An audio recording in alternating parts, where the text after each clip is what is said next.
Јонче Христовски е роден во Битола на 10 јануари 1931 година. Тој е истакнат македонски пејач, текстописец и композитор на песни во народен дух, исклучително популарен естраден уметник, кој славата на македонскиот мелос ја пронесувал низ целиот свет.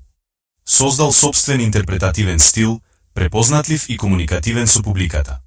Најзапаметени меѓу народот ќе останат неговите сценски настапи со фрлање на палтото на земја, бакнување на земјата и боемскиот.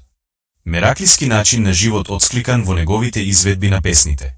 Неговите песни изобилуваат со изворен македонски народен звук и ритмика и силен македонски патриотски дух на љубов кон Македонија, но и кон животот, песната, љубовта.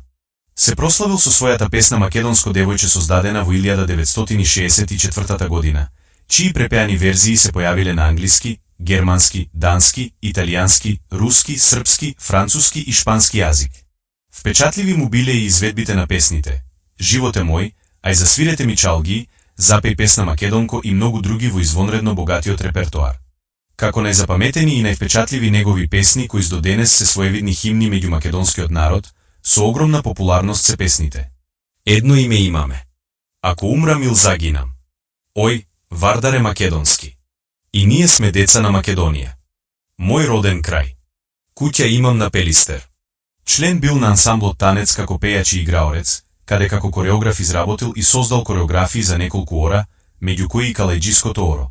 Како одговорен за народната музика во телевизијата Скопје, ја иницирал серијата Распеани градови во 1974 година, еден од најзначајните проекти на телевизија Скопје.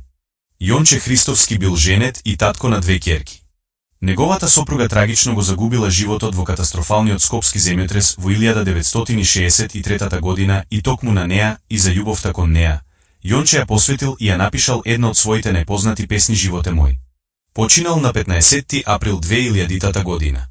Во 2002 година во Скопје е основан ансамбл за народни песни и игри кој го носи неговото име, а Македонско културно-уметничко друштво со неговото име постои и во Германија.